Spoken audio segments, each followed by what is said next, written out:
Look, check this out. I'm going to give y'all a few scenarios on why you should never trust your full-time job. You use a full-time, only thing a full-time job is for you to build, it is to take the money from that job and build your own business. That's what a full-time job is for. Or or you use it for the time being to pay your bills. I'm gonna give y'all a few heartbreaking stories, and these are true stories. I'm just not gonna say anybody's name. I remember working on this job on night shift with this guy, right? He been at the company for about 10 years. All right. And he normally worked day shift, right? And we just had got to talking one day, blah, blah, blah, blah.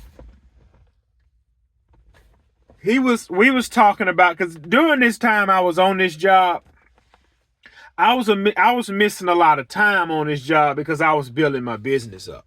And I knew he had been there 10 years, so I was asking him how the write-up process worked. Because I had got so many write-ups for missing time. Like I say, I was building my business. Either they was fixing to put me on 90-day probation or they was about to fire me. And this was like maybe 6 or 7 months before I quit. So I remember saying, I said, man, I really need them to just, I said, man, I'm going to be honest. I said, if they put me on 90-day probation, I'm going to go ahead and quit because I'm not going to make it. No, it's called 120. When they put you on 120, you got 120 days. You cannot miss, be late, or leave early. I said, look, I'm going to just go ahead and quit because I ain't going to make it. So what ended up happening, I ended up just getting a write-up for missing time. The next write-up would have been the 120-day probation. But the way it works is like a point system. It's like, this is how the job works. Within 60 days, you can have 2 early outs, an unexcused absence, and 3 excused absence within 60 days. And if you get rolled up for 2 occurrences, it start over. So when I had got rolled up, the 60 days start over. I was good because I only needed about 6 more months and I was leaving that job. And me and that guy was talking. He was like, man, F this job. I said, dang, bro, why you say it like that? This is what he told me, bro. Me personally, I would have had to quit this job after this. This man told me he had got rolled up, they had written him up for missing time. One more early out would have put him on 120-day probation. So he said he did what he always do. He'd get up in the morning, get his kids ready, take his kids to his mama's house, and then he go to work. Well, this particular day, it was raining. He got up, got his kids together. He driving fast, trying to get to work. $28 an hour. $28 an hour. That's all he was making. He driving to work, get into a car accident, and kill his daughter. He got into a car accident and killed his daughter. Guess what they did? They still rolled him up for missing time.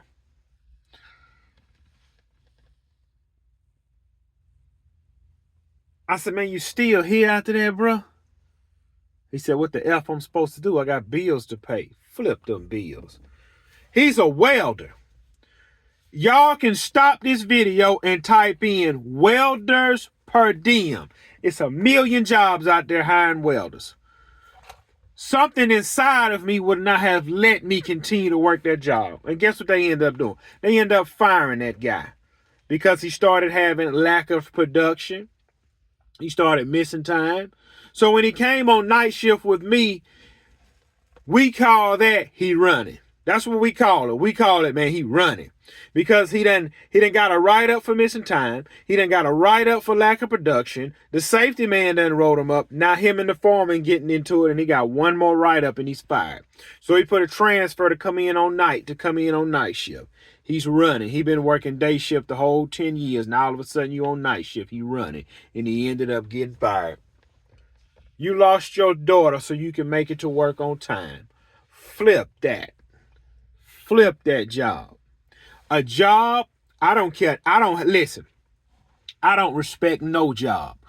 This job I'm about to go grab in the winter, and middle of November, I'm going to get me a welding job. I'm working November, December, January, February, and I'm gone. Flip them. I'm not giving them a flipping 2-week notice. I'm going to miss when I want to miss. I'm going to leave early when I want to leave early. If I'm ever late, I'm turning around going home. I don't give a flip about a job. I go get a job like, man, I wish I was recording on my GoPro so I can show you. Contractor just texted me today. We need 20 welders, $30 an hour on night shift, working 60 hours a week. Flip, y'all. I'll call y'all in November. Flip that. A job don't mean nothing to me. I use a job to power up. I use a job for when my business slow. I don't give a flip about a job. Flip a job. Look, my mother been working on this job she's been working on since I was in the 5th grade. I'm 35. My mother's been working on this job since I was in the 5th grade. She's 35. The big wigs of that company took everybody's retirement and lost it. I'm sorry. The big wigs of that company took everybody's pension plan. They took it and they stole it. That's what they did. They stole it. This happened about, I want to say about 8 years ago. No, probably about 10 years ago. My mother's been on that job since I was in the 5th grade. You see how they do you when you be loyal to a job? I understand what she was doing. She was just trying to keep the lights on, put food on the table. A guy I grew up with, his grandparents, the mother worked on the job 45 years. And she lost her retirement because the company went belly up.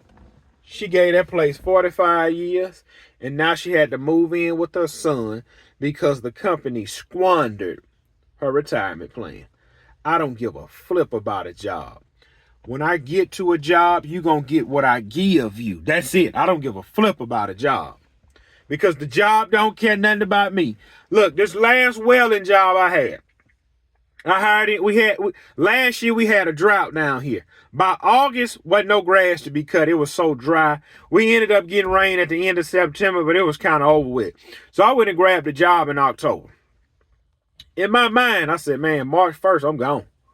When I got on this job, listen,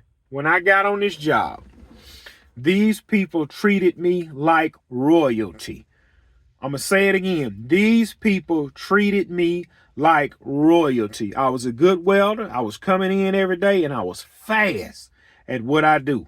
And I was good at what I do. I watched them when I got there. It was another guy, he was so-called top dog, and he had him by the balls, right? I've always been told, if you got him by the balls, you might well squeeze him. And that's what he was doing. He was squeezing, flexing, twisting, pulling, and turning. So one day, he decided to miss work. And there was a lot of gouging needed to be done so they could put this ship in the water so it can go the next day. So he didn't come to work, and they didn't trust none of the other welders, so the guy asked me, man, you know how to gouge? I said, yeah. Now, I'm going to be honest. When it come down to gouging, I'm precise with it. So I got down there, started gouging. This is what the superintendent said. Oh, man, I got another one. So when the other guy took 2 days off, the following day, he missed one night. I filled his shoes.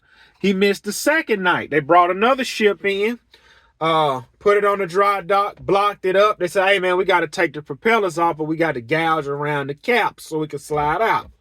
Normally, Buddy do that job, but I was the man now. Boom.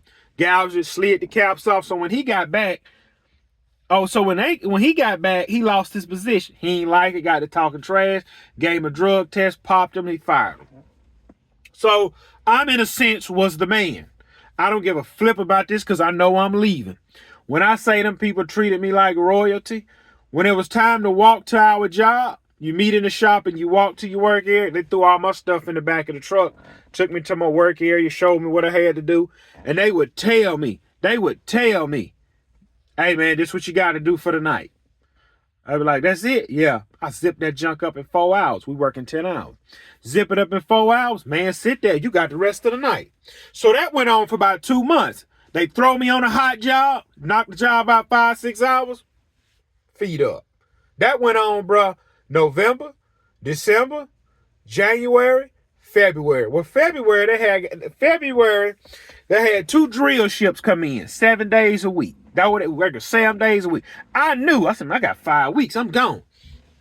I sprung it on them out. Look, when my last 4 weeks, I started turning it up. They're like, man, this man working. So look, that last week I come to work. I say, man, today my last day. What you mean?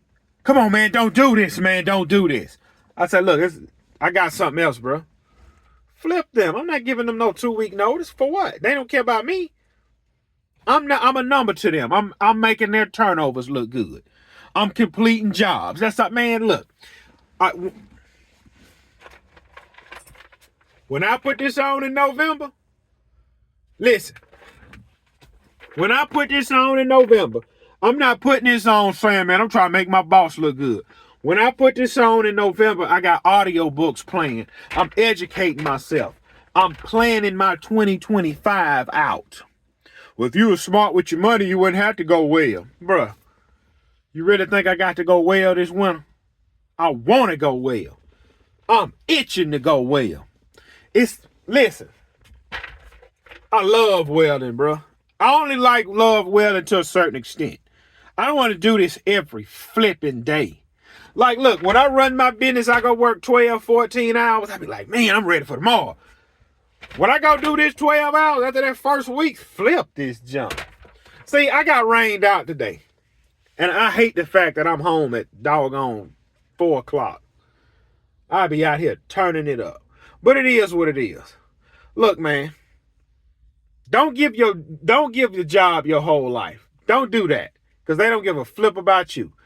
Look at the Yellow Trucking Company, how they did all them people. And y'all seen that viral clip of that man that's been at the company 38 years and he wanted to jump on the supervisor because he was losing his retirement. It's not the supervisor's fault, bro. It's people you will never see that control everything behind the scenes. Life's a dirty game. And nobody's coming to save you. Every morning you wake up is you versus you. Not gonna give a job all of me like that. I can't do it. Flip that.